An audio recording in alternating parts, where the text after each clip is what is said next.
Então, galera, vamos lá para a nossa segunda aula. Essa segunda aula também, um dos carros-chefes aí da nefrologia, que é injúria renal aguda, né?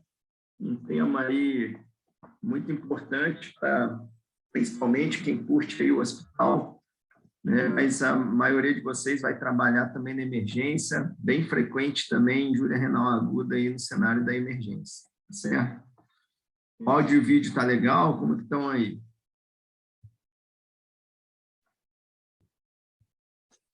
Professor, teu fone está cortando. O microfone está bem cortando. Melhorou? Acho que sim. Vamos lá. As primeiras palavras que o senhor falou, cortou. Mas está tranquilo.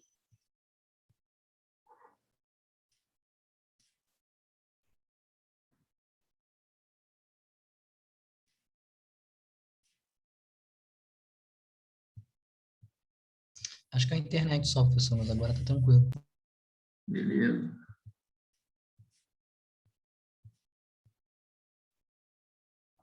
Então, injúria renal aguda, magnitude do problema, para vocês terem uma ideia. Isso é muito variável, né, do local que a gente está estudando, mas uma média aí pode acometer 5% das internações hospitalares.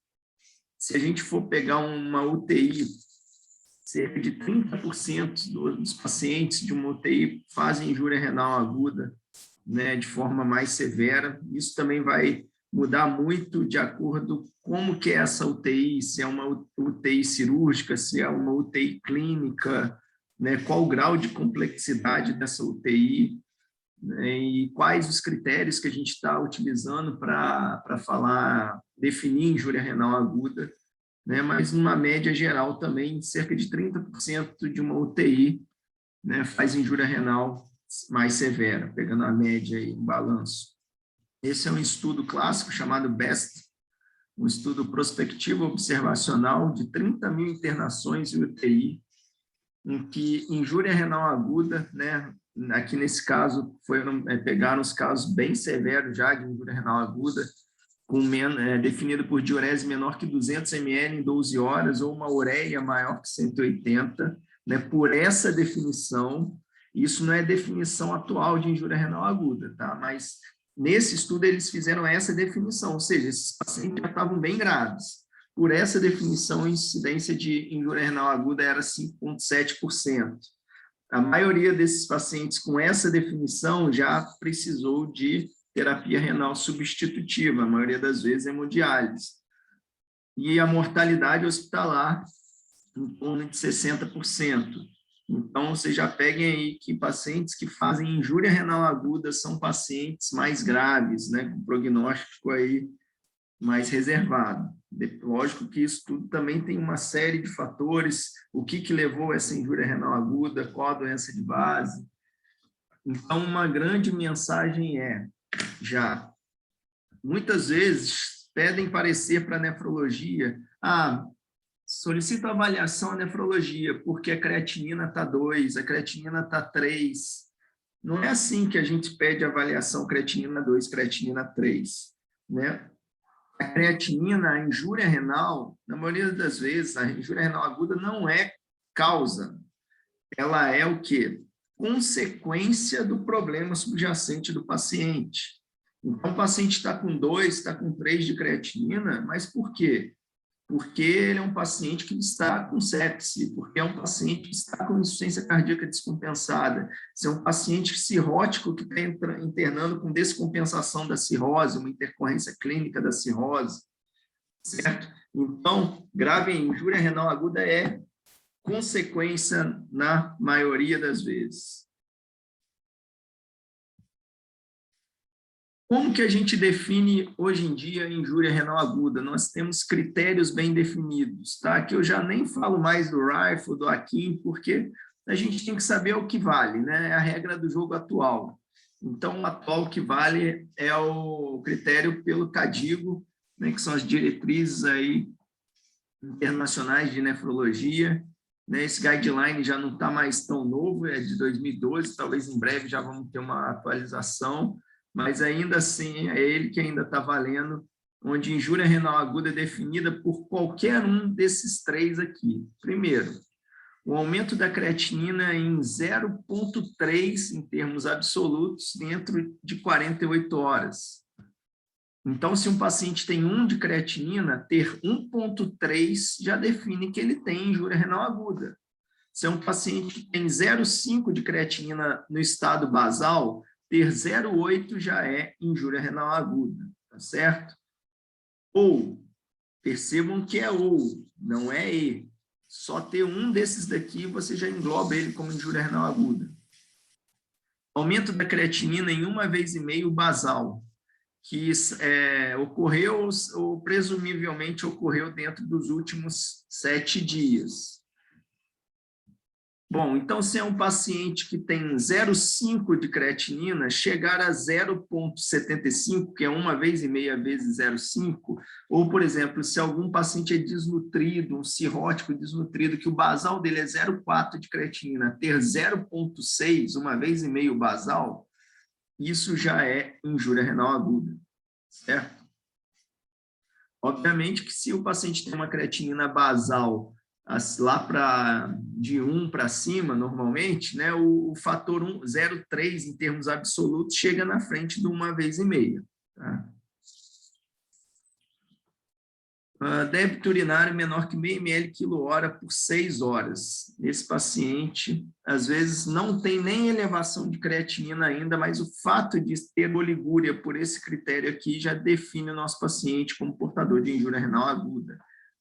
Por exemplo, esse critério é importante em pós-operatório, por exemplo, pós-operatório aí de cirurgia complexa, por exemplo, pós-operatório de cirurgia cardíaca, né? Então, a gente fica de olho no débito urinário horário. Então, nas primeiras horas, esse paciente começa a ter protraía diurese, ter menos que meio ml quilo-hora por 6 horas, a gente já define ele como portador de injúria renal aguda, e isso já nos dá uma maior atenção. Será que eu não posso fazer alguma coisa por esse paciente, né, para ele melhorar esse débito urinário? Né? Será que o que está acontecendo para esse paciente não estar urinando? Né? Então, pode ser um marcador precoce essa oligúria. Então, assim que a gente define, fala, esse paciente tem injúria renal aguda, qualquer um desses três. Uma vez feito o diagnóstico de injúria renal aguda, a gente tem que graduar a injúria renal aguda. Tá? Qual estágio de injúria renal aguda o meu paciente está? Nós temos 3 estágios, 1, 2 e 3. Definiu a injúria renal aguda, no mínimo é estágio 1. Né? Então, a gente vai estagiar de acordo com a creatinina sérica e o débito urinário. Então, vamos olhar primeiro aqui para a creatinina sérica. Se eu tiver um aumento de 1,5 vezes até 1,9 vezes em relação ao basal, eu tenho o quê? Até 1,9 vezes antes de dobrar a creatinina, eu tenho estágio 1. Se a creatinina já dobrou em relação ao basal, por exemplo, o paciente tem 1 de creatinina, se essa creatinina chegou a 2, ele já é um estágio 2. Se essa creatinina já chegou a 3, ele já é um estágio 3. Tá? Aqui.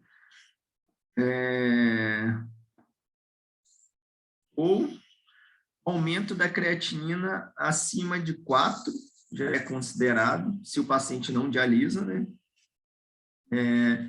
Principalmente se ele teve um aumento de pelo menos meio. Ou início de terapia renal substitutiva em quem não fazia terapia renal substitutiva. Tá? Sobre o débito urinário, então é um ou outro. Se eu tiver um débito urinário menor que meio ml quilo-hora por 6 horas, estágio 1. Se eu tenho menos que meio ml quilo-hora por 12 horas, já é estágio 2.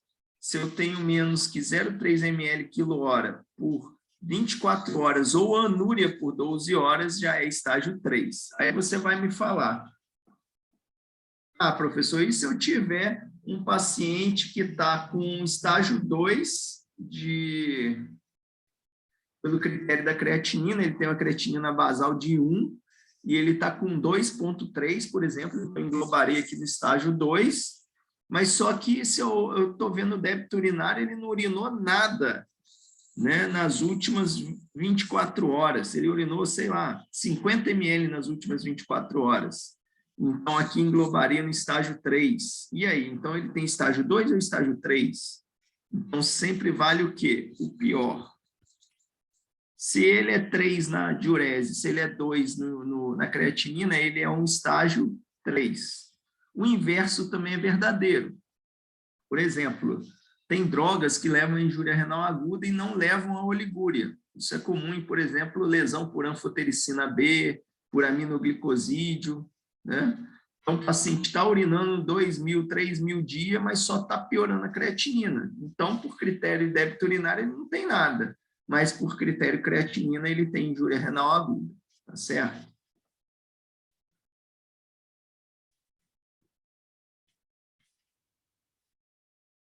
Tudo bem?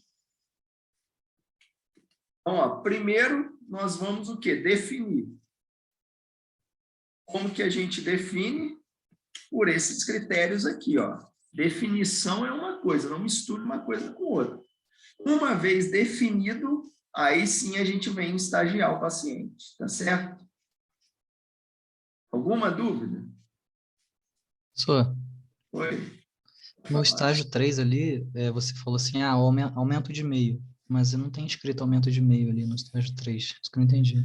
Não tem, mas assim, para não confundir, acho que dessa forma fica mais claro para vocês. Primeiro, faça o quê? Defina, correto? Por essas definições. Tem ou não tem? Está aqui. Ok? Então, pela definição, tem. Tudo bem? Aqui, ó. Aumento de 0,3 absoluto, aumento de meio que eu falei, 1,5 vezes basal, que eu quis dizer. Certo? Então, primeiro o quê? Define. Definiu, aí você estagia. Aí vem estagiar. Aí, estágio 1, 2 e 3, baseado aqui na creatinina. Mas você já engloba um paciente no estágio 3, por exemplo, é um paciente que já é um paciente crônico. Ele já tem, por exemplo, 3,5 de creatinina no estado basal dele, certo? Aí ele atingiu 4 de creatinina. Esse paciente, você não vai colocar ele no estágio 1, talvez. Aí você vai colocar ele já direto no estágio 3. Conseguiu entender? Acho que entendi. Por quê? Se você for considerar 2 vezes o basal, você teria que considerar 7 de creatinina para ser 2 vezes o basal para esse paciente. Se for considerar 3 vezes o basal, ia ser 10 de creatinina, entendeu? Então, esse paciente tendo injúria renal aguda, se a creatinina passou de 4, esse paciente você já engloba ele como o quê? Como estágio 3. Compreendeu? Entendi, é o que foi atingido primeiro, né? Uhum. 3 basal, 4. Para não ter confusão, às vezes, se você vir direto para o estagiamento, às vezes a gente faz isso às vezes na prática, né? Mas às vezes gera confusão, essa confusão que a gente está meio enrolado agora. Então, para não ter essa confusão, faça o que primeiro? Não pule etapa. Primeiro o quê? Defina. Está aqui, ó, definiu, certo? Um desses 3. Tem um desses 3, tem injúria renal aguda. Definiu, você vem para cá. Oi? Entendi sim, professor, obrigado. Fatores de risco para injúria renal aguda. Né? Existem diversos fatores de risco para injúria renal aguda, fatores ligados a paciente, medicação, procedimento, qualquer comorbidade grave prévia tem maior tendência desse paciente fazer injúria renal aguda. Ele ter doença renal prévia, ou seja, mais fácil um paciente renal crônico ter uma injúria renal aguda, né? Então, por exemplo, tomar anti-inflamatório é mais risco para quem já tem doença renal crônica. Por exemplo, eu dar anti-inflamatório para vocês, normalmente não vai acontecer nada com ninguém. Mas eu dar anti-inflamatório para alguém que tem um 2 de creatinina pode ser catastrófico. Tá? Sepse, idade avançada, olha as comorbidades graves, a diabetes, falência hepática, aterosclerose, hipertensão, né, ter distúrbio eletrolítico, ou seja, qualquer comorbidade grave, medicações, principalmente anti-inflamatório, inibidor de ciclooxigenase, até os específicos, ciclosporina, tacrolimus, são usados aí, são imunossupressores, né, usados no transplante, né? Às vezes a gente fica entre a cruz e a espada, o mesmo que pode melhorar, pode piorar. IECA e BRA também tem cenários que podem levar à injúria renal aguda, uso de contraste. Na maioria das vezes, para não ficar confusão, no cenário crônico, o IECA ou BRA, na enormidade das vezes, ela vai preservar a função renal. Só que em cenário agudo, algumas vezes a gente tem que suspender o IECA ou BRA, tá? Principalmente se estiver num contexto de hipercalemia também, esse paciente. E procedimentos, né? Cirurgia grande é fator de risco para injúria renal aguda. Classicamente, a gente divide a injúria renal aguda em injúria renal aguda pré-renal, injúria renal aguda renal ou intrínseca e injúria renal aguda pós-renal. O que é injúria renal aguda pré-renal? É tudo que prejudica o fluxo plasmático renal, faz ir menos sangue para a artéria renal. Tá? Então, por exemplo, hipovolemia, um paciente que teve diarreia importante, está desidratado, hipovolêmico, hemorragia digestiva, mais o quê? Qualquer perda, né? Qualquer hipovolemia que piore função renal pode levar uma ira pré-renal. Também é considerado ira pré-renal pacientes que não estão hipovolêmicos, até pelo contrário, podem estar hipervolêmicos, mas que têm baixo débito cardíaco. Qual que é o maior exemplo da prática clínica desse paciente? Está hipervolêmico com baixo débito cardíaco.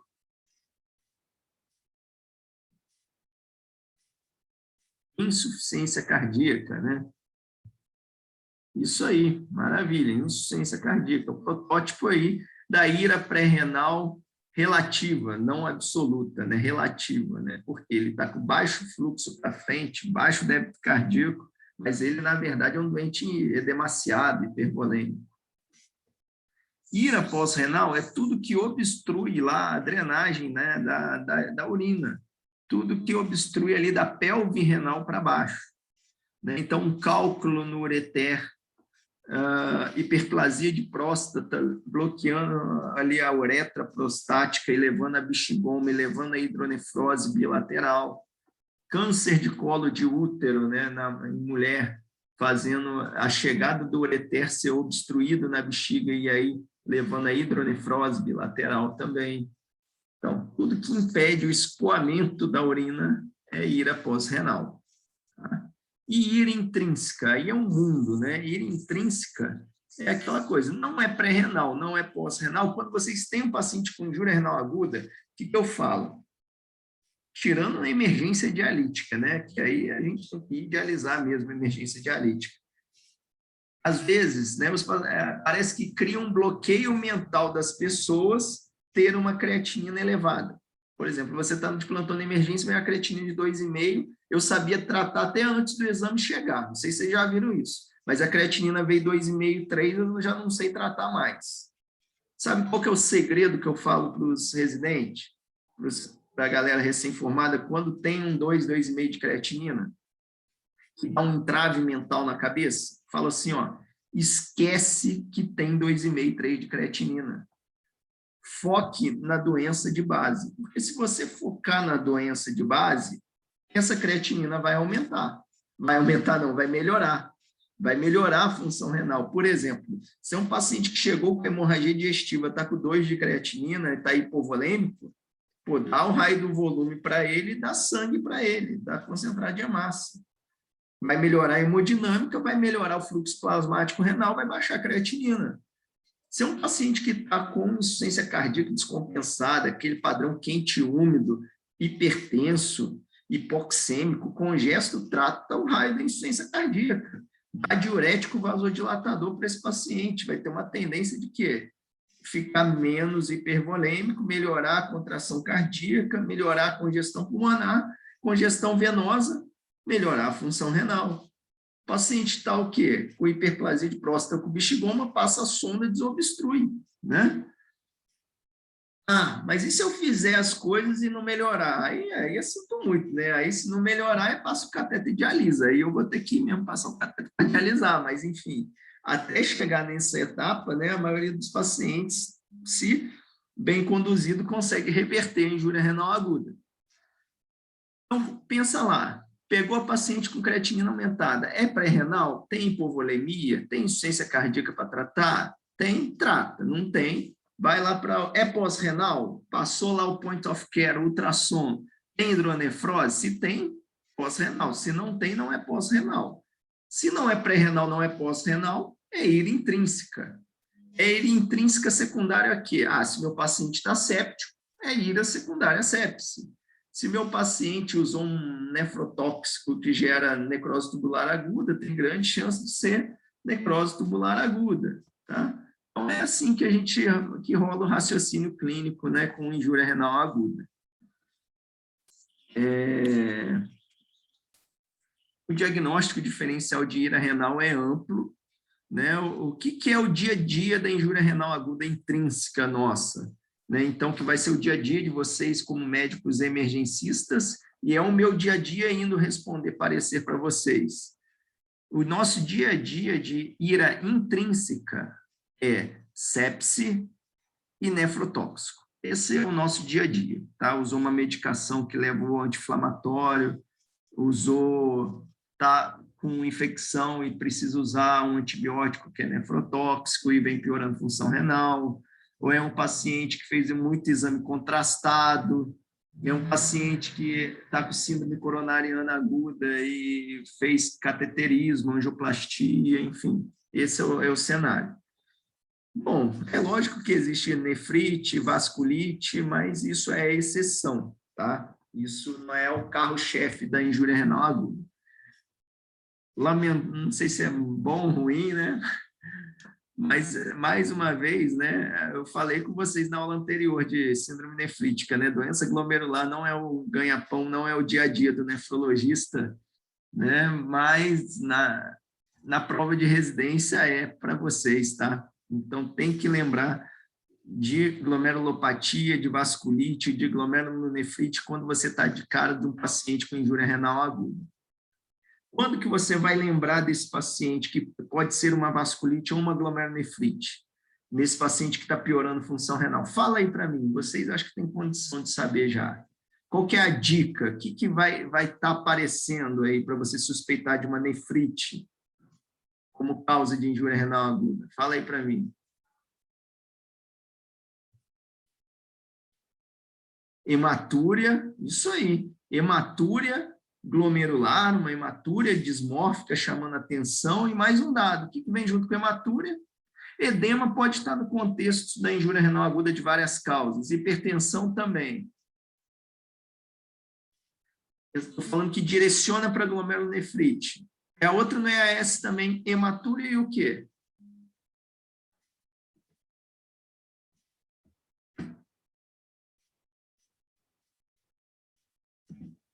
Cilindros, isso aí.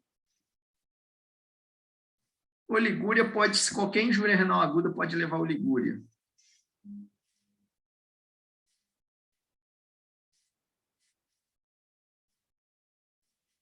Proteinúria, gente, proteinúria. Então, proteinúria chama muita atenção nos quadros glomerulares, tá?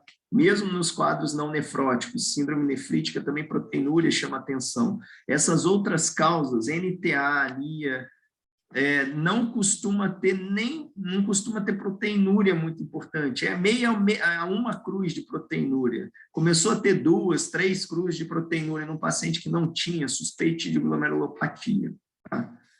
Principalmente se tiver junto com hematúria.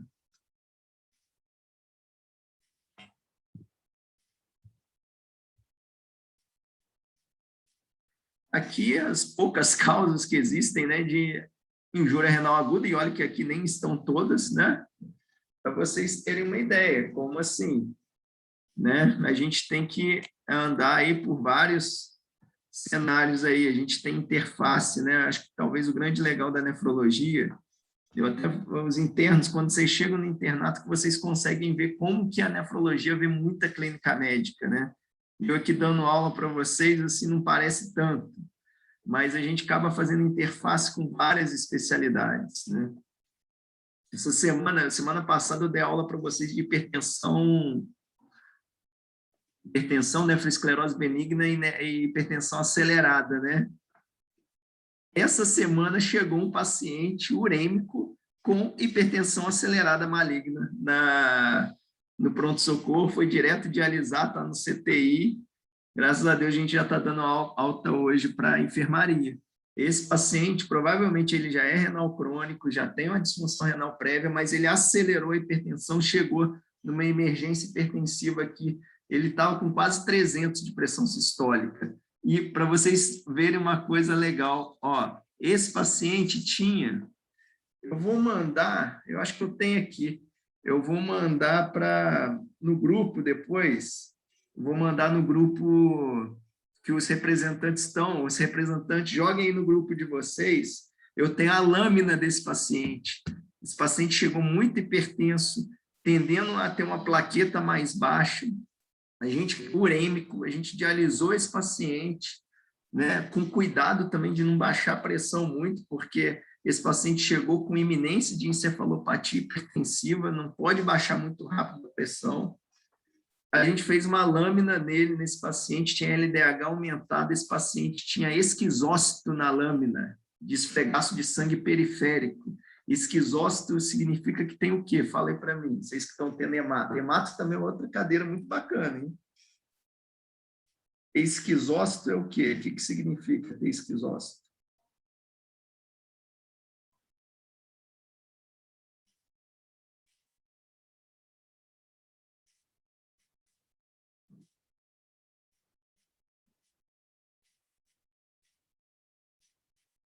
Aí, ó, interação em tempo real, mandei para vocês aí para presença de esquizócito, guardem aí para vocês.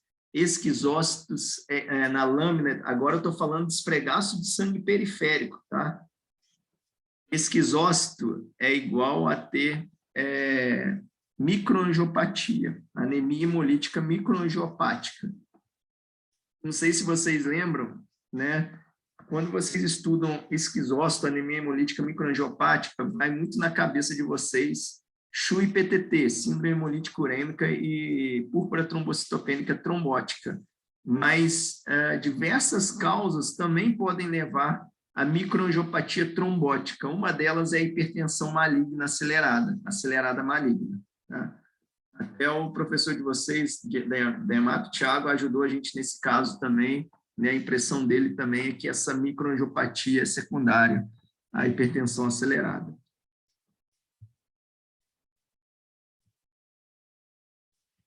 Bom, sobre características aí da IRA, conseguiram ver a lâmina?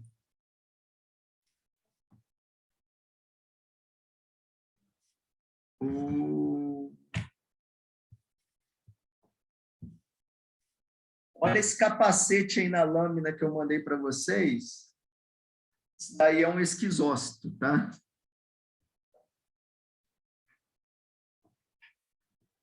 Depois eu tento espelhar aqui para vocês. Nessa lâmina. Sobre características da injúria renal aguda.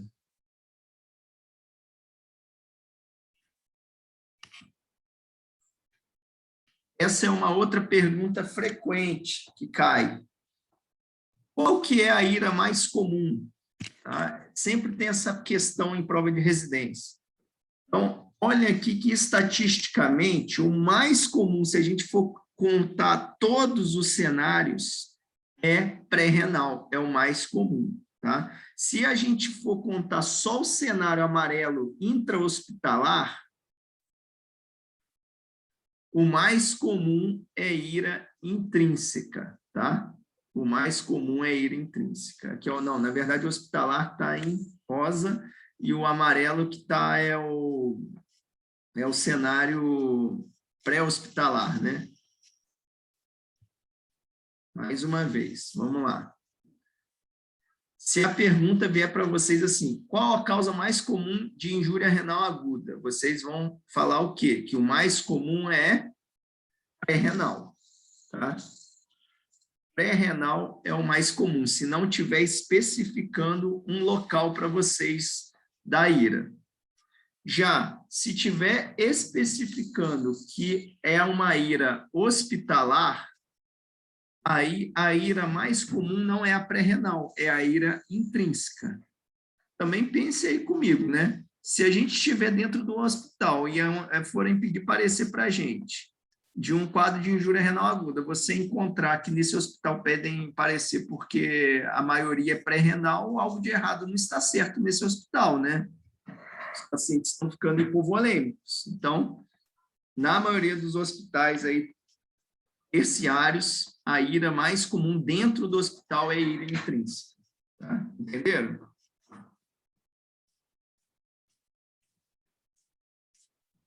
Então, aqui dentro do hospital, isso daqui é o clássico, né? O mais comum como etiologia é necrose tubular aguda, seguido aí de ira pré-renal, obstrução e outras causas mais raras. Tá? Aqui a acute chronic é ter injúria renal aguda em paciente que tem doença renal crônica.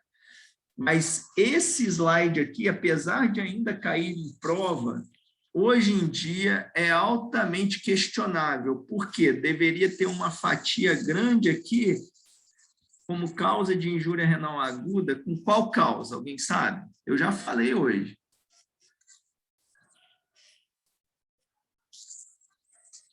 Ou talvez dividindo esse amarelão do necrose tubular aguda. Maravilha, isso aí mesmo, sepse. Porque atualmente a gente sabe que sepse leva a disfunção renal, leva a injúria renal aguda, e não necessariamente o paciente com sepsis tem necrose tubular aguda. Um percentual tem. Então, antes a gente colocava sepse e injúria renal aguda sempre no pacote necrose tubular aguda.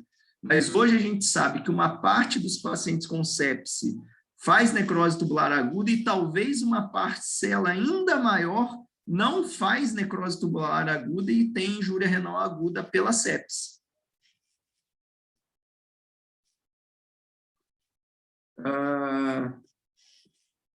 Você está aqui talvez mais para frente. Deixa eu explicar para vocês por que sepse faz injúria renal aguda.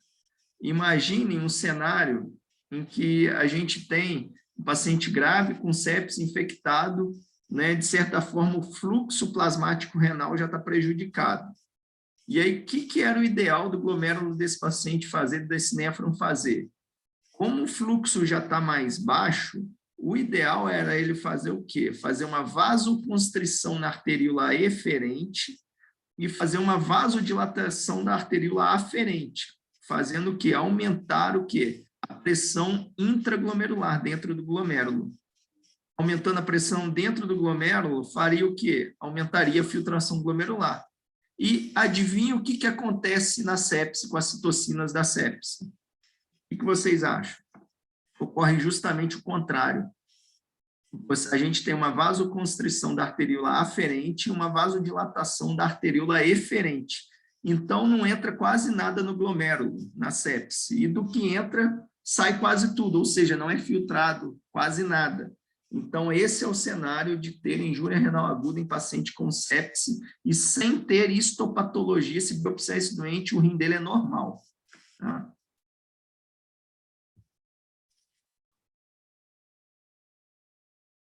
Bom, vamos aqui para um caso, uma paciente aqui de 69 anos, história prévia de câncer gástrico, submetida a procedimento paliativo há 1 ano, recebendo dieta por jejum e ostomia. Internado devido à queda de estado geral, náuseas, vômitos, diarreia, 4 dias. Prévia hipertensa, chega com uma pressão de 90 por 60, a pressão habitual dela é mais alta, mais elevada, frequência cardíaca de 68, mas está beta bloqueada, frequência respiratória de 16, afebril, hipocorada, hipoidratada, uma hemoglobina aqui de 7, um sódio de 126, potássio 3,8, uma ureia de 160, uma creatinina de 2, uma glicose de 70, uma densidade de 1,030, uma densidade aumentada. Na urina, um sódio urinário de 10, uma fração excretória de sódio menor que 1% e um volume urinário de 400 ml em 24 horas. Essa paciente tinha uma creatinina mais baixa, visto em exames prévios, e aí a gente chega à conclusão que essa paciente tem o quê, gente? Se a gente pega que essa creatinina dessa paciente era 1, e vê a paciente agora com 2 de creatinina, qual que é a primeira conclusão? Fala aí para mim.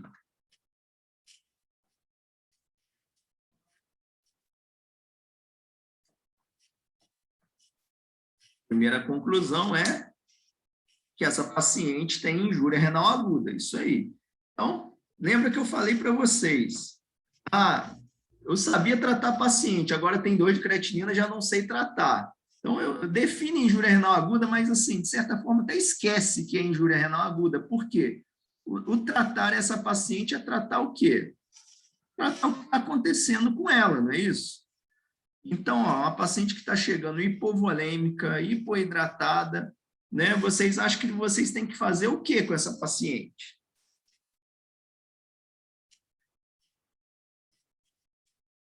Reposição volêmica, isso aí, maravilha, repor a volemia dessa paciente. Repondo a volemia, provavelmente vai melhorar o que? A hemodinâmica dessa paciente, vai melhorar a hidratação dessa paciente, essa paciente vai urinar mais, vai melhorar a injúria renal aguda dela.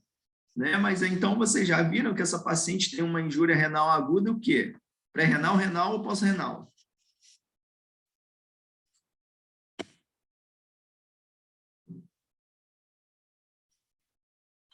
Pré-renal, maravilha, isso aí. Observem aqui que eu coloquei valores, né, de sódio urinário e de fração de excreção de sódio, tá? Guardem isso daqui, ó, um sódio urinário de 10, tá?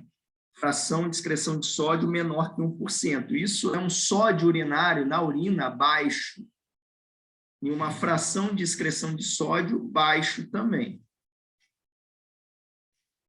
Por que eu tenho que falar isso daqui para vocês? Aí algumas pessoas vão falar, eu nunca vejo você pedir isso e na aula você dá. Realmente, eu nunca peço isso.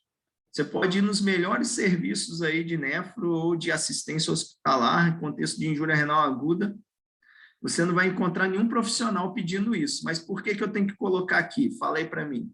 Vocês já estão me conhecendo. Por que eu estou colocando aqui? Já é visto atualmente, né, que isso daí não tem, a acurácia disso não é muito boa. Muito bem, Gabriel. Mariana, muito bem. Apesar da gente não utilizar na prática clínica mais fração de excreção de sódio urinário para discriminar entre ira pré-renal e renal, é para isso que isso serve, tá? Para ver se isso é pré-renal ou renal. Em pacientes com oligúria. Isso ainda cai nas provas de residência. Qual que é o racional? Na ira pré-renal, não tem dano renal. Então, o túbulo renal está íntegro. Imagina um paciente com pouco fluxo plasmático renal e com o túbulo íntegro. Qual que é a tendência? O rim dele vai entender que ele está hipovolêmico. E aí ele vai absorver do túbulo todo o sódio que está lá. E aí a urina vai sair com pouco sódio. Por isso que o sódio urinário é menor que 20 nesses pacientes, tá? É um sódio urinário que é baixo. E por isso que a fração de excreção de sódio, que é uma relação feita entre o sódio e a creatinina, é baixa.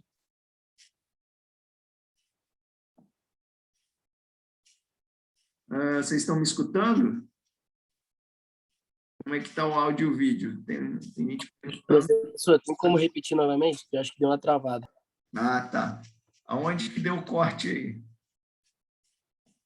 Ah, tá. Travou quando falou que reabsorve todo o sódio, ó. cenário de paciente que tem ira pré-renal, o túbulo está íntegro. Então, o túbulo do paciente vai absorver todo o sódio do túbulo. Tá? O rim desse paciente vai absorver o sódio. E aí, o que sai na urina é o quê? Uma urina com pouco sódio. Por isso que ter uma fração de excreção de sódio baixa e um sódio urinário baixo fala a favor de uma ira pré-renal. Ao passo que, se tiver um sódio urinário alto, com uma fração de excreção de sódio maior que 2%, fala a favor de ser uma ira renal já, uma necrose tubular aguda isquêmica, tá certo? Isso ainda cai em prova de residência. Então, por isso que eu tenho que falar para vocês.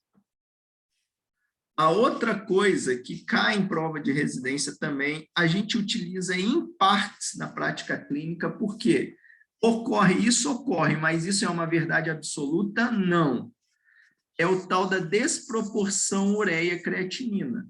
Está vendo aqui que o paciente tem 160 de ureia e 2 de creatinina? Vamos pegar aí, se a creatinina normal aí fosse 1, subiu para 2, multiplicou 2 vezes, a ureia normal é 40, subiu para 160, ou seja, subiu 4 vezes, ou seja, subiu muito mais a ureia do que a creatinina. Existem algumas causas que fazem isso. Quais são as causas que aumentam muito mais a ureia em relação à creatinina? Então, vocês têm que gravar 1, pré-renal, 2, pré-renal, 3, pré-renal, 4, pré-renal, 5, pré-renal. Depois que você excluir o pré-renal, e aqui eu estou incluindo pré-renal absoluto, que é a hipovolemia real dessa paciente, e também a pré-renal relativa, que é um paciente com insuficiência cardíaca descompensada, então, que dá esse padrão também, existem outras causas que vocês têm que pesquisar. Então, gravem aí. Hemorragia digestiva alta, obstrução, uropatia obstrutiva, ou seja, ser uma pós-renal também dá esse padrão, e o uso de corticoide em dose elevada também aumenta a ureia em desproporção à creatinina. Tá certo?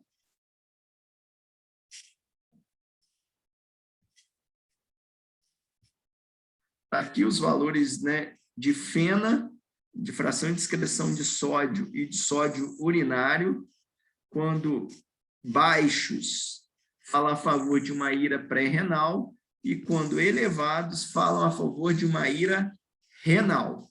Certo? Vocês estão me escutando bem agora? Sim. Beleza.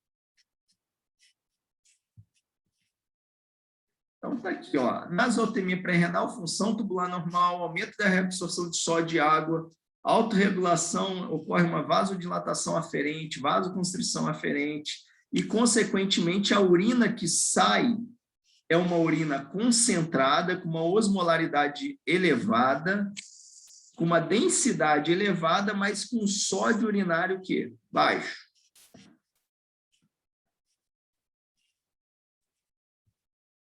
Outros tipos de injúria renal aguda pré-renal. Então, são a injúria renal aguda pré-renal relativos. 2 protótipos da prática clínica, onde os pacientes têm baixo volume circulante efetivo, ou seja, baixo débito cardíaco, mas não estão hipovolêmicos, na verdade, até o contrário, tem uma tendência de estarem hipervolêmicos, são a síndrome cardiorrenal, que é o paciente com insuficiência cardíaca descompensada, e o paciente renal com cirrose e com falência renal, com injúria renal aguda em paciente com cirrose. Para vocês terem uma ideia, cirrose, o que acontece com o sangue do paciente? Fica onde? No leito arterial ou no leito venoso?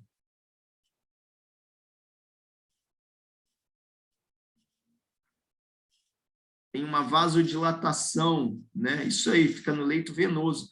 Tem uma vasodilatação, né, nas veias dos órgãos abdominais. Então, fica todo o sangue do paciente, todo não, né? Mas boa parte do sangue dele fica represado, entre aspas, lá, e não retorna o sangue, né, para a veia cava, não retorna para o átrio direito, então, por isso que esse paciente tem baixo volume circulante efetivo. Mas, se você for ver, ele não está o quê? Hipovolêmico, tá?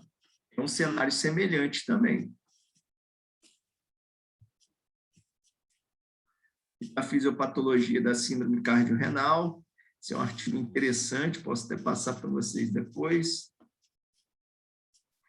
Pacientes com cirrose e injúria renal aguda, né? A gente tem que descartar algumas coisas, né? Os dois principais é fazer um diagnóstico diferencial em hipovolemia real, ou já o paciente já estar apresentando síndrome hepatorrenal. Vocês já estudaram cirrose? Hepática e complicações? Já tiveram gastro, né? Gastrohepato.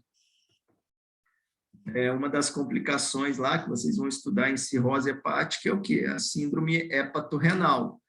Só que para você definir o paciente como portador de hepatorrenal, primeiro você tem que excluir se ele não está com uma hipovolemia real. E é comum nesses pacientes, por quê? Porque esses pacientes fazem paracentese, às vezes, de um volume considerável. E aí esse paciente pode evoluir com hipovolemia real. Então, o ideal é que você faça antes uma prova com albumina, antes de você considerar que esse paciente é portador de síndrome hepatorrenal. Tá?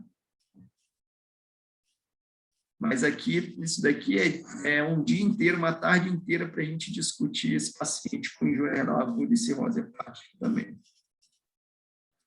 Bom, esse outro paciente aqui, esse idoso, deu entrada no pronto-socorro, esse aqui é um que vocês têm que guardar. Por quê? Esse cenário que eu vou pintar para vocês agora é a prática de vocês na emergência, tá?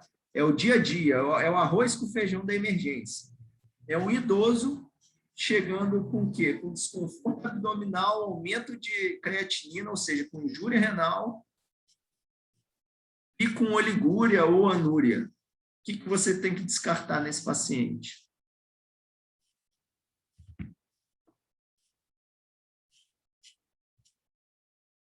Aí você palpa ali, tem globo vesical, se você passar um ultrassom nesse paciente ali, no point of care, tem o quê? Uma hidronefrose bilateral. Está lá, a hidronefrose do paciente. O que vocês têm que fazer? Fala aí para mim. Isso é uma ira pós-renal. Sonda vesical, muito bem. Tem que sondar o doente. Algumas vezes esse paciente aí no cenário de estar obstruído pode estar febril, né? Às vezes vem com leucocitose, né? Muito frequentemente esse paciente também está com infecção associada e tem que tratar a infecção. Fica de olho nisso também, então. Que diversas causas de obstrução urinária, né? Mas eu vou deixar aqui para o professor de urologia trabalhar essas causas com vocês. Já falamos de injúria pré-renal, já falamos de injúria pós-renal, e agora só falta a gente falar de quê? Injúria renal intrínseca, né? Toda a gama de injúria renal intrínseca. E aí vira, muitas vezes, né, é o nosso dia a dia, né, no CTI, paciente com sepse, paciente na clínica médica, e algumas mais raras, né, viram aí um enigma diagnóstico, né, principalmente quando envolve aí lado de doença glomerular também associada.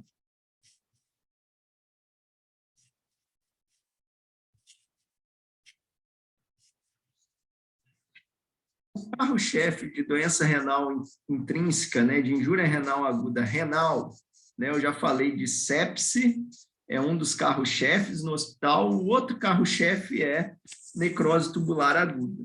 Tá? E falando em necrose tubular aguda, nós temos as duas principais causas de necrose tubular aguda. Necrose tubular aguda isquêmica e necrose tubular aguda nefrotóxica. O que é necrose tubular aguda isquêmica? O paciente ficou com ira pré-renal. Ficou com ira pré-renal, não melhorou, ficou chocado, hipotenso, baixo fluxo plasmático renal. Ficou com baixo fluxo, ninguém melhorou, ficou com baixo fluxo, ninguém melhorou, necrosou, né? Então, chega um momento, né, que ninguém aguenta, né? O túbulo também, então uma hora necrosa. Então, isso é a necrose tubular aguda isquêmica, secundário a hipofluxo renal. E ela pode ser nefrotóxica, né? Que é aquele antibiótico, aquele anti-inflamatório, aquele contraste batendo no rim de cara, que aí é a necrose tubular aguda nefrotóxica. A necrose tubular aguda é o que vocês estão vendo aí no slide, ocorre justamente a isquemia e necrose aí dos túbulos renais, das células dos túbulos renais, e essas células vão entrar nos túbulos e vão formar plugs. E aí ocorre obstrução luminal e injúria renal aguda. De forma mais simplista, seria isso daqui. Os dois setores onde a gente encontra maior propensão a isquemiar o túbulo é aqui nesse segmento proximal e na parte ascendente espessa da alça de Henle. Por quê? São os locais onde tem mais movimento ativo, né, do túbulo, onde ocorre mais reabsorção, né, aqui onde ocorre mecanismo de contracorrente, a formação, enfim, precisa de mais ATP. Quais são as causas de necrose tubular aguda? Então, estão lá, ó, isquêmica, choque, qualquer causa de choque pode levar a necrose tubular aguda isquêmica, sepse com choque também pode levar, qualquer causa de CIRS pode levar. Então, clássico aqui, qual que é o protótipo da resposta inflamatória sistêmica? Fala aí para mim. A doença protótipo. Para quem não conhece, CIRS é a sigla de Síndrome da Resposta Inflamatória Sistêmica. A sepse também é uma CIRS, só que secundária à infecção. Fala aí para mim o protótipo, uma doença que é o protótipo da CIRS e não está, a princípio, infectado. Não é uma infecção.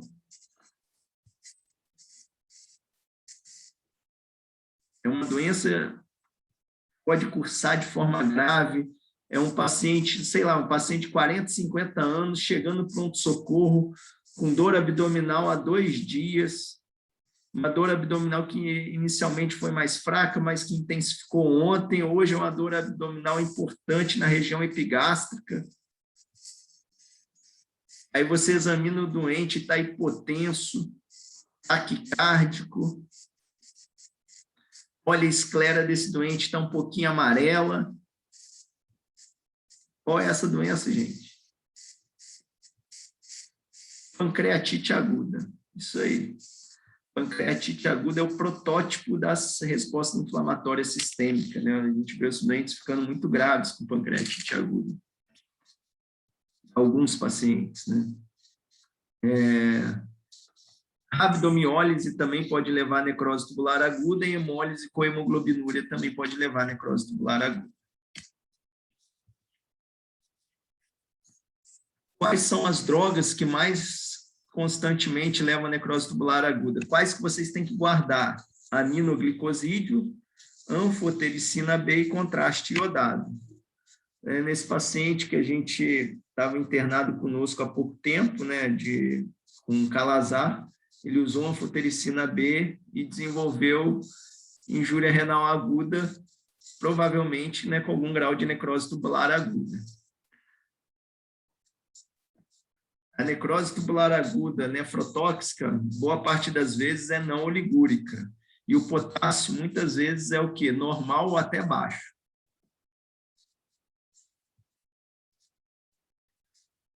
Eu já falei para vocês de sepse, mas esse é um estudo que comprova o que eu falei para vocês, onde foi estudada a histopatologia de pacientes com sepse e injúria renal aguda. 22% aqui dos pacientes tinham necrose tubular aguda, mas outros pacientes, 37%, não tinham necrose tubular aguda, né? Mostrando que muitos pacientes têm injúria renal aguda com sepse e histologia normal, mostrando todo aquele componente aí da hemodinâmica do paciente com sepse, levando a piora de função renal. Quadro clínico da injúria renal aguda. Quadro clínico da injúria renal aguda, qual que vai ser, gente? quadro clínico da injúria renal aguda vai ser muito mais o quadro clínico da doença de base do que uma injúria renal aguda em si, tá? Então, vai ser a insuficiência cardíaca descompensada, a clínica da insuficiência cardíaca, a clínica da infecção e da sepse, né? Então, tem que ver muito para a doença de base. Sobre o curso clínico da injúria renal aguda, o clássico, né, da necrose tubular aguda ter uma fase inicial de instalação de agressão, ter uma manutenção dessa injúria renal aguda cerca aí de 10 a 30 dias, e aí depois de 10 a 30 dias, a gente tem um aumento progressivo da diurese e até mesmo poliúria nesses pacientes. Quando que o paciente começa a melhorar da injúria renal aguda? Isso é muito próximo, assim, se o paciente que evoluiu com injúria renal aguda, vou dar um exemplo, um paciente séptico com pneumonia, foi entubado, começou a piorar a função renal, começou a fazer hemodiálise. Se esse paciente vai respondendo do quadro da pneumonia, a gente tratou adequadamente essa pneumonia, vai diminuindo os parâmetros da ventilação, né? Esse paciente é extubado, né? Num determinado momento, se o paciente está cursando com uma melhora clínica, é esperado que ocorra nos próximos dias também uma melhora dessa injúria renal aguda desse paciente. A injúria renal aguda vai muito, assim, próxima do que como o paciente está como um todo, tá?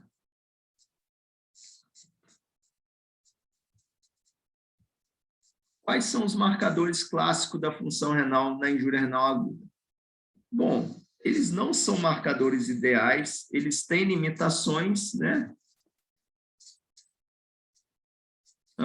Tem uma pergunta aqui, Gabriel, professor, esse curso clínico é de todas as formas de IRA ou mais específico da IRA pré-renal?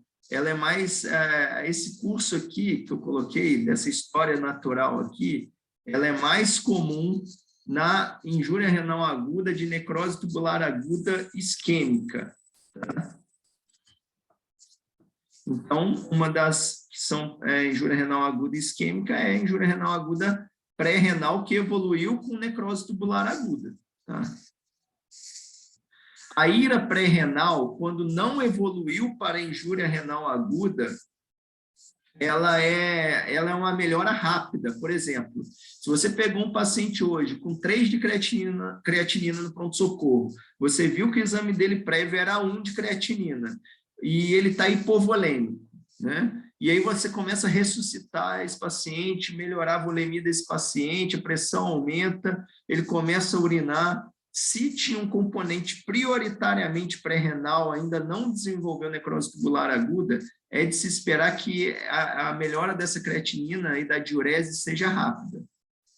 Primeiro começa a aumentar a diurese e depois começa a baixar a creatinina. Tá? Aí, por exemplo, hoje você começou a ressuscitar esse doente, começa a aumentar o volume urinário hoje. Aí você pede um exame hoje à noite. Deve estar lá, se era o primeiro 3, talvez estava num processo de pior ainda, veio um 3,2 hoje à noite, 3,5. Mas às vezes você continua ressuscitando. À noite, esse paciente urinou 1.000, 1.500 ml. Amanhã já é de se esperar essa creatinina estável ou um decréscimo. Tá? Mas o que você falou é bem interessante nesse sentido, ó, para ilustrar que ureia e creatinina não são marcadores ideais, têm limitações, não refletem as alterações em tempo real, né? Elas geralmente andam atrasadas, tanto para aumentar quanto para cair. Então, por exemplo, na hora que a creatinina começou a aumentar, é que o pau já estava quebrando há muito tempo. O paciente já estava com diminuição de filtração glomerular há mais tempo e a creatinina demora a aparecer. É como aquele volante que só chega atrasado, né? Quando chega para quebrar. Então, é aquele volante da moda antiga, né? Então, é mais ou menos a creatinina. Eu colocava a figura do Felipe Melo antigamente na creatinina, tem que arrumar um outro agora. Se bem que o Felipe Melo ainda joga no Palmeiras, né? Mas eu acho que ele não é tão butinudo quanto antes, né? Quem é palmeirense aí pode falar melhor aí para mim, como que ele está atualmente. Mas também quando o paciente está melhorando, está aumentando a diurese desse paciente, a creatinina às vezes demora a cair também, tá? Então, ela está sempre atrasada, mas, sabendo das limitações dela, ela é um bom marcador, porque em qualquer esquina você encontra uma creatinina, e é relativamente fácil de fazer a creatinina, tá? Então, é o que a gente tem. Aqui esse gráfico aqui, que eu acho que vocês já viram, né? Quando a creatinina começa a aumentar, a filtração glomerular já foi lá perto de 50% da filtração glomerular embora. Urina tipo 1 na injúria renal aguda. Vou resumir aqui urina tipo 1, né? Falar a verdade para vocês. Tem muita pergunta aí, né, de prova, por isso que eu coloco aqui, necrose tubular aguda, tem cilindro granuloso, né? NIA, nefrite tubulointersticial, você vai ver o quê? Eosinofilúria, mas isso tudo, na prática clínica, é difícil, tá? Da gente achar. Na prática clínica, o que a gente vai mais considerar numa urina tipo 1, no cenário de injúria renal aguda, é o quê? É se tem ou não tem hematúria e se tem ou não tem proteinúria importante, porque se tiver, vai nos falar a favor ou pelo menos levantar a nossa antena que isso pode ser um caso de quê, gente? Fala aí para mim.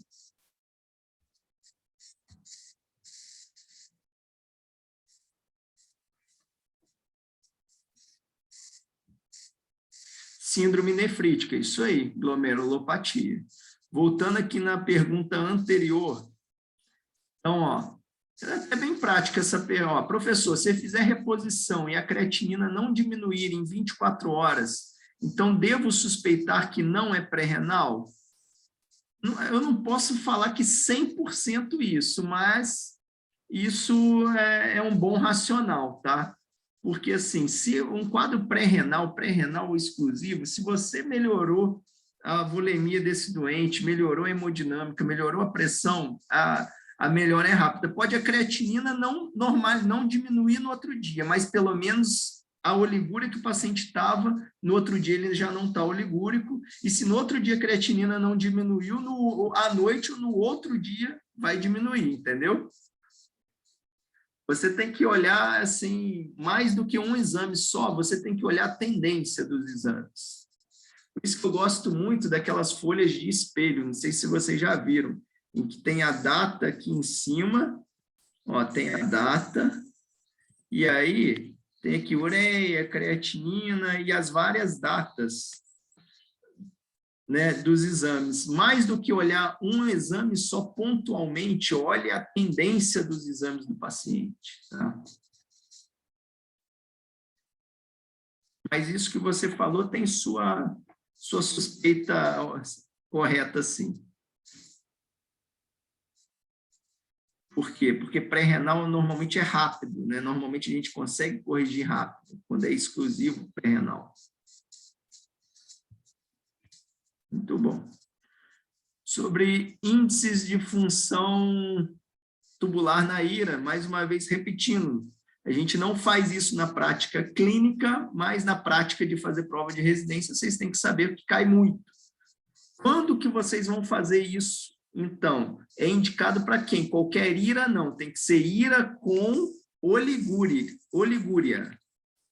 Porque se a IRA não é oligúrica, já não vale esses índices, tá? Outra coisa, por que também a gente não faz na prática? Para esses índices valerem, o paciente não pode estar usando diurético. E, assim, falar para vocês que é difícil um paciente com IRA não estar usando diurético.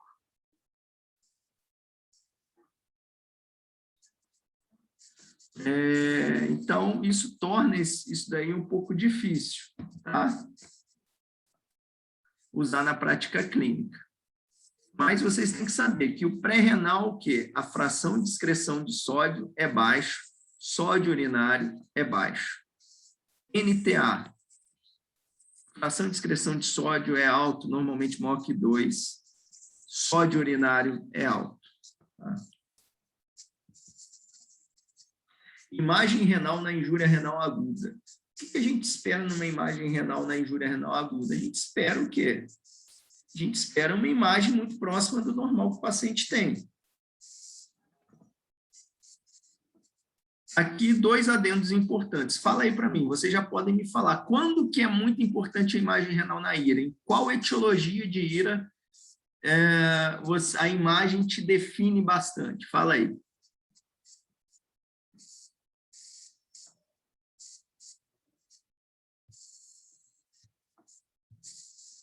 Na pós-renal, isso aí, na pós-renal a gente vai ver hidronefrose. Tirando a pós-renal, pré-renal e renal, a gente vai ver um rim muito parecido com o rim que o doente tinha, tá?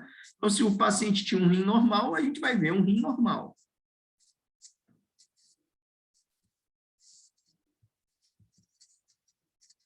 Indicações de biópsia na injúria renal aguda. É a exceção a gente fazer biópsia em injúria renal aguda. Normalmente, a gente não faz biópsia em cenário de injúria renal aguda, tá? Quando que a gente faz? Quando a gente suspeita, por exemplo, de uma glomerulopatia. Então, aí é mandatório injúria renal aguda com glomerulopatia, tem que fazer biópsia renal. Pacientes que têm necrose tubular aguda, por exemplo, ou uma injúria renal aguda intrínseca por sepse, melhorou da sepse, melhorou de tudo, está bem, está um aço na enfermaria conversando com você. Ou seja, você espera que esse paciente melhore o rim. Se ele tinha meio de creatinina antes, chegou a fazer diálise, mas agora ele melhorou do insulto agudo dele, você espera que ele melhore. Se ele não melhorar em até 1 mês, depois que ele resolveu todos os problemas dele, fora a injúria renal aguda, pode ser uma indicação de biópsia. Você tem que saber por que esse paciente não está recuperando. Após 4 semanas sem recuperação, né, do paciente, a gente pode pensar em fazer biópsia também desse paciente. Biomarcadores na injúria renal aguda. Ainda não é o nosso dia a dia, mas parece que vai ser em breve. Não usar biomarcadores na injúria renal aguda. É o quê? São marcadores que definiriam qual é o paciente que vai fazer injúria renal aguda antes mesmo de eu ter o quê? Antes de eu ter elevação de creatinina e antes de eu ter diminuição de débito urinário. Quais são os marcadores aí que podem estar ligados com injúria renal aguda? N-gal, interleucina 18 e KIM-1 são os principais. Parece que boa parte deles vão vir tipo uma fitinha de EAS, né, que vai vir marcando, você vai molhar a urina lá, a fitinha com a urina, e vai vir marcando N igual positivo, interleucina positivo, KIM-1 positivo, e esse paciente vai ter mais chance de ter injúria renal aguda, né? Cada vez mais a gente tem estudo mostrando que com uma acurácia boa desses marcadores num diagnóstico precoce. Só tem um outro dado também, tem muita gente que fala que se isso vai refletir em melhora no nosso tratamento, não sei, porque isso, assim, ele vai diagnosticar quem vai ter IRA mais precoce, mas diagnosticar quem vai ter IRA, simplesmente vai falar, ó, trate o quê? Faça com que seu doente não tenha IRA. O que é fazer com que seu doente não tenha IRA? É melhorar a hemodinâmica, é corrigir dose de antibióticos, se for preciso corrigir, evitar nefrotóxico. Mas eu vou falar para vocês, será que a gente já não deveria fazer isso em todos os pacientes? Ou pelo menos nos pacientes com alto fator de risco para fazer IRA? Então, fica o questionamento aí se a utilização disso vai traduzir em melhor desfecho clínico ou não. Tá? Vocês têm que entender uma coisa, a gente vive medicina baseada em evidência, e mais do que um racional fisiológico, né, tudo lógico parte do fisiológico, mas o que vale é desfecho, e desfecho clínico, tá? É desfecho duro. Então, a gente usa N-gal, interleucina 18, KIM-1 para quê? Teoricamente, para melhorar os desfechos.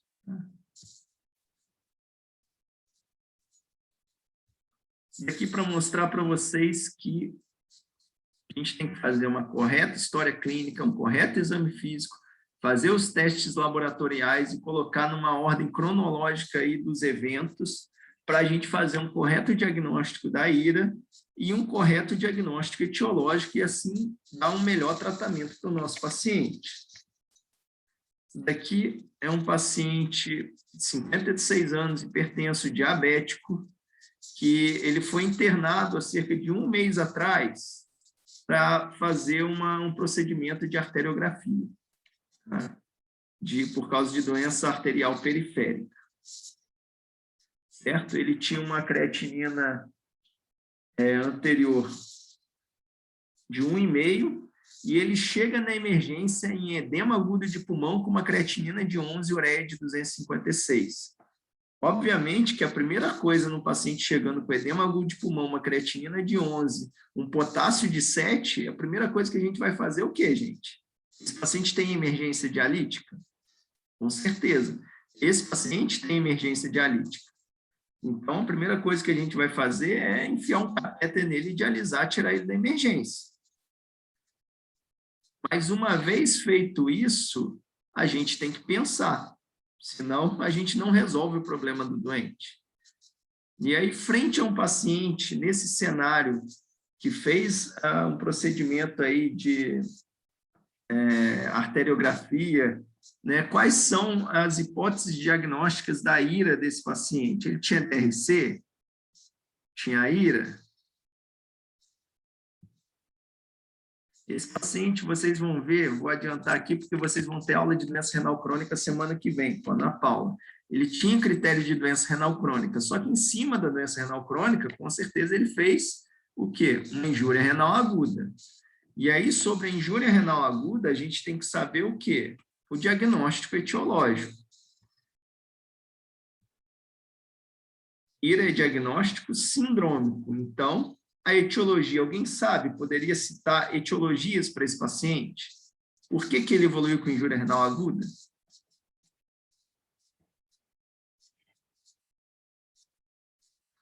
Chamava atenção também era a eosinofilia desse paciente.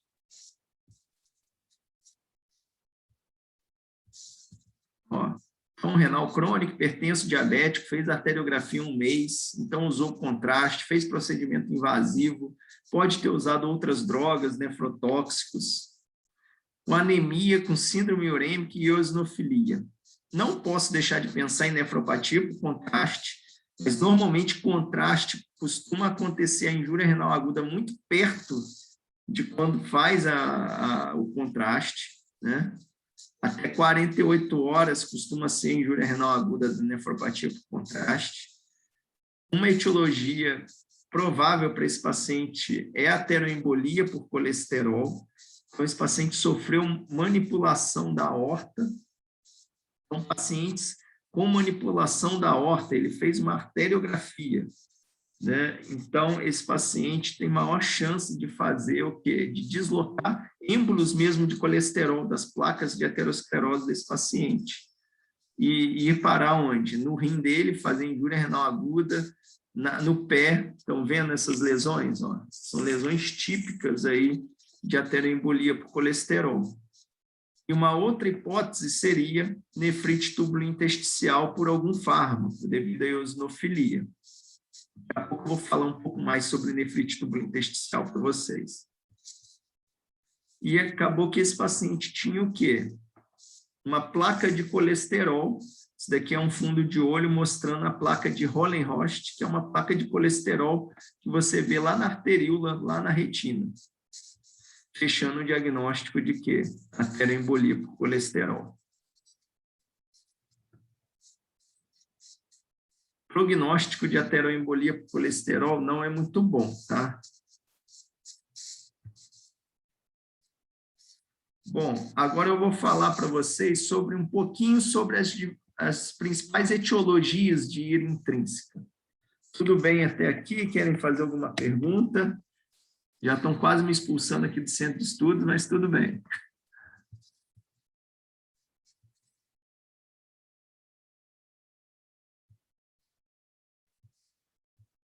Vamos lá, ó. IRA induzida por contraste. O que vocês têm que saber de injúria renal aguda associada a contraste? Os principais fatores de risco são o paciente já ser renal crônico, né, ter uma redução já da função renal, aqui, e diabetes. São os dois maiores fatores de risco para IRA induzida por contraste. Como que vocês podem fazer profilaxia de injúria renal aguda por contraste? Até hoje, o que está estabelecido, que tem respaldo na literatura, é hidratação vigorosa desse paciente quando possível. Né? Se um paciente que vai fazer um cateterismo já está congesto, você, obviamente, não vai fazer hidratação venosa, porque não dá. Também não vai deixar de fazer o cateterismo, né? O cara está com uma angina instável. Mas se você pode fazer hidratação, esse paciente não está congesto, e você deve fazer hidratação nesse paciente com alto fator de risco para nefropatia por contraste, tá? Existem 2 esquemas aí principais, um deles é com o soro fisiológico. Você faz 1 ml por quilo 12 horas antes e 12 horas depois. Dá na média em 1.000 ml 12 horas antes, 1.000 ml 12 horas depois. A outra é fazer uma solução bicarbonatada. Você pega 850 ml de soro glicosado e coloca 150 ml de bicarbonato de sódio dentro. Você faz uma solução bicarbonatada isotônica. Você faz 3 ml por quilo 1 hora antes e 1 ml por quilo nas 6 horas subsequentes ao exame. Tá? É outra opção também para fazer.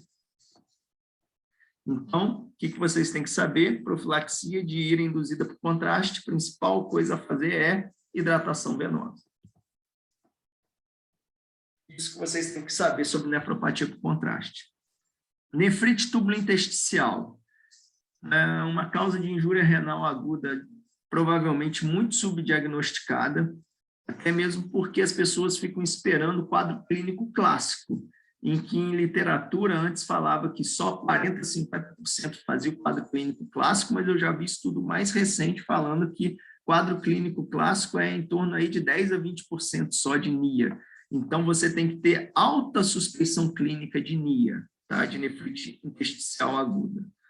Ela pode ser secundária a bactérias, vírus, neoplasias, mas na prática clínica, o carro-chefe é secundário à medicação, tá? Principalmente o quê? Antibiótico e anti-inflamatório. Beta-lactâmicos, principalmente, podem fazer muito nefrite intersticial alérgica. Por exemplo, ó, ceftraxona, a gente usa a rodo no hospital para várias coisas, né? Ceftraxona é ligado à nefrite intersticial aguda, tá? Então, como que é o clássico de injúria renal aguda secundária NIA?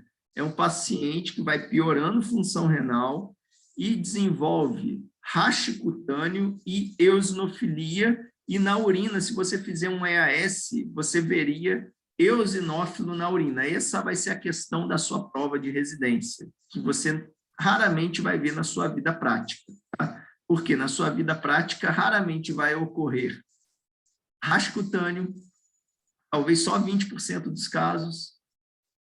Boa parte das vezes não vai fazer nem eosinofilia, algumas vezes faz. E também eosinofilúria é quase uma cabeça de bacalhau, né? Ninguém viu, né? Por quê? Porque para ver eosinófilo na urina tem que ter uma coloração especial, que é Hansel, que a gente não tem quase em lugar nenhum. Então, para fazer diagnóstico de NIA, você tem que ter o quê? Suspeição clínica. Como que a gente suspeita de NIA? Internou um paciente com pneumonia e você começou ceftraxona. O paciente estava febril, com leucocitose, tendência à hipotensão, você ressuscitou ele com volume, você deu antibiótico, ele no segundo dia está um pouco melhor. No terceiro dia está melhor ainda, e no quarto dia está um laço correndo na enfermaria. Só que aí você pede um exame de controle, a creatinina dele chegou, era 1,2, no segundo dia era 1,3, e agora está 3 de creatinina. E ele melhorou. Em vez de piorar, ele melhorou clinicamente, só que a creatinina piorou. Você não acreditou, pediu outra creatinina, veio 3,5. É isso mesmo, estava ruim. Então, num cenário de melhora clínica do seu paciente, mas piora da função renal, tem que suspeitar de NIA. Tá? E na sua prova, talvez de nefrologia também, quando a gente quiser que você responda NIA, provavelmente a gente vai colocar uma cola assim do sentido um rache cutâneo, né? Usou ceftraxona,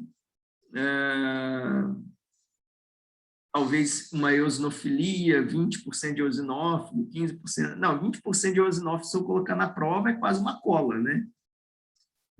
Grave uma outra aí, para a vida e para a prova. Se você tiver de frente uma injúria renal aguda e muita eosinofilia, você tem que pensar em alguns diagnósticos diferenciais. Alguns eu já falei aqui. Então, uma eu estou falando agora, que é NIA, a outra qual que é? Alguém lembra?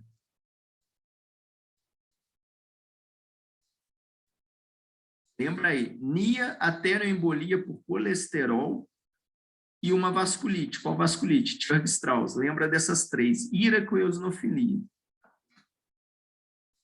E a outra que vocês têm que lembrar é síndrome DRESS. Tá? Mas lembrando dessas três, tá, já estou bem satisfeito já.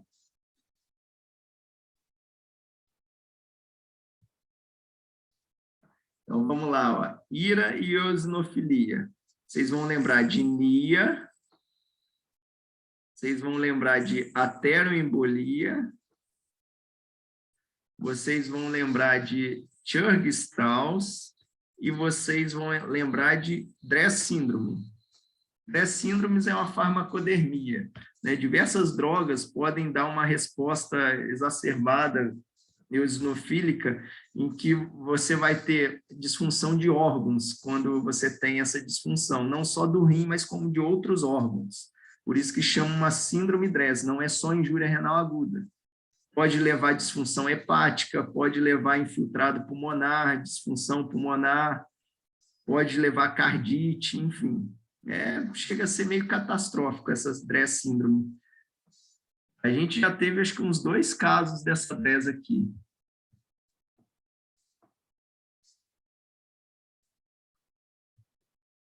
Foi?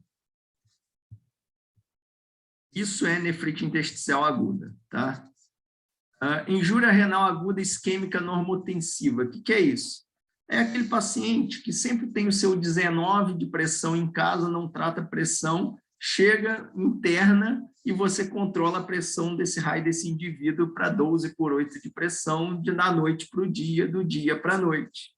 Esse cara que está acostumado com uma PAM mais alta, com uma autorregulação mais alta para os órgãos dele, começa a ter uma PAM mais baixa que ele está acostumado. Com isso, ele vai fazer hipofluxo. Isso é ira isquêmica normotensiva, comum em pacientes hipertensos mal controlados. Tá? Olha lá. Então, nesses pacientes, às vezes, a gente tem que ter um cuidado para controlar a pressão desses pacientes, mais devagar, não ser tão afoito.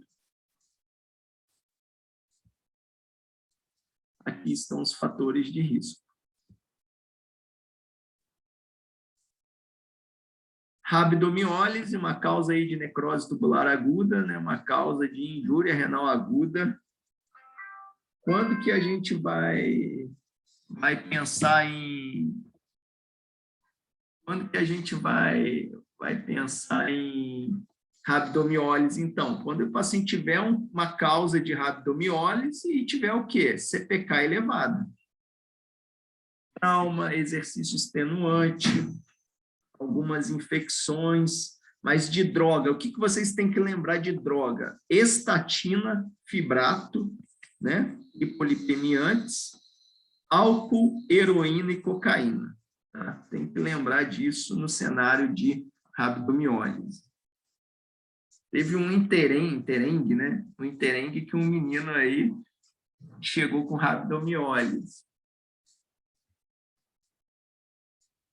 Esse paciente rabdomiólise, a gente tem que fazer o quê? Hidratar de forma vigorosa, tá? E certos pacientes, só hidratação não adianta, esse paciente pode evoluir com necrose tubular aguda importante e precisar de diálise. Outro cenário associado aí à injúria renal aguda é síndrome de lise tumoral. O que é síndrome de lise tumoral? Você começa a tratar um tumor de alto turnover, por exemplo, um linfoma, né, um linfoma mais agressivo, e esse paciente começa a lisar essas células do linfoma. E aí, o conteúdo da célula do linfoma, né, vai para fora, né? Essas células são destruídas e isso causa injúria renal aguda. Esses pacientes desenvolvem o quê? Hiperuricemia, hiperfosfatemia, hipocalcemia e hipercalemia. Tem que guardar o quê?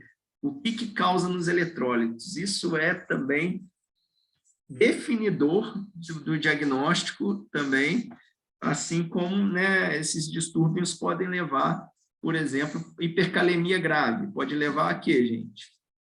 Pode levar até mesmo à morte súbita. Como que a gente faz para evitar síndrome de lise tumoral? Antes de começar a tratar esses pacientes, a gente tem que fazer o quê? Allopurinol para esses pacientes. Em pacientes de alto risco, a gente tem que usar rasburicase.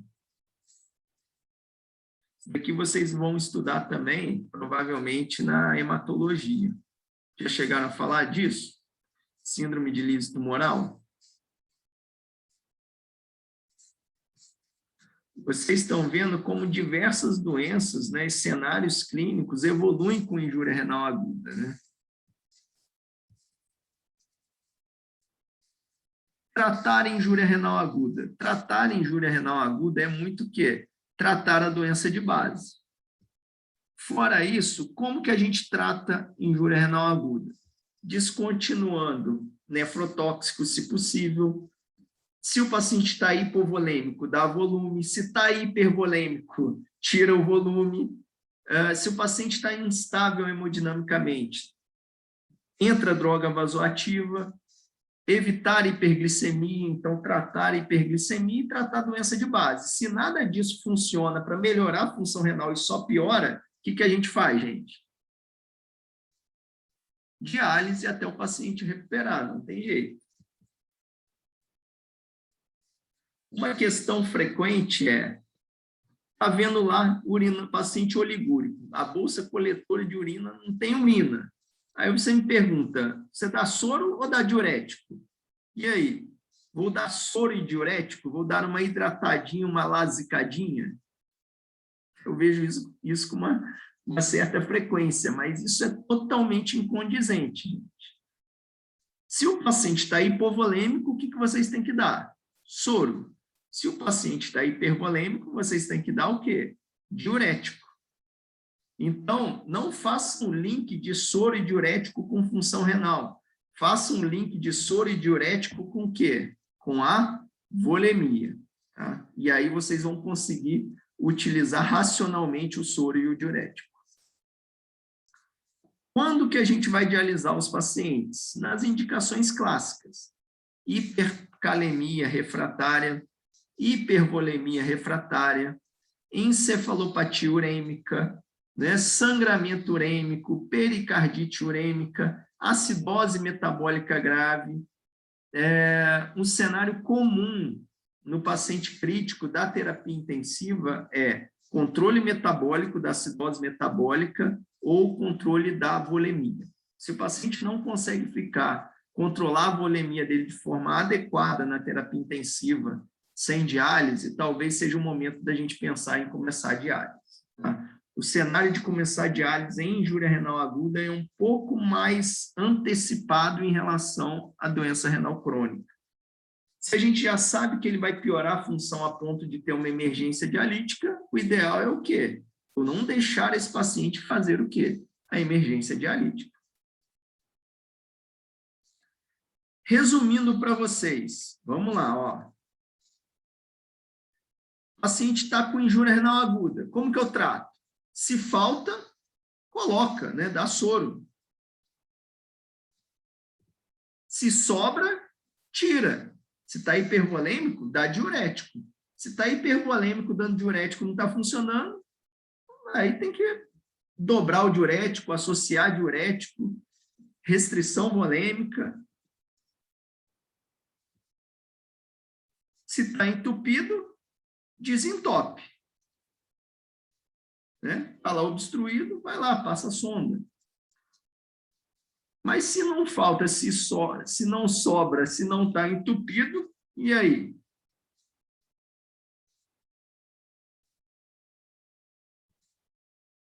Na dúvida, passo cateter e dialisa. É mais ou menos isso que é a nossa prática, tá?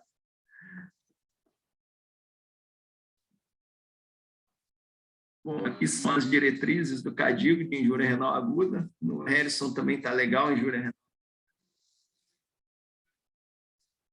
Ficou alguma dúvida?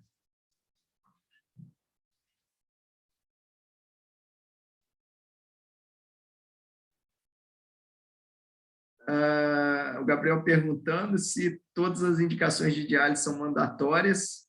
Todo paciente com hipervolemia vai para diálise, por exemplo? Não. Tem hipervolemia que você dá diurético, melhora. Você faz restrição volêmica e dá diurético. Se não melhorar com essas medidas, começar a ficar mais hipervolêmico, aí é diálise.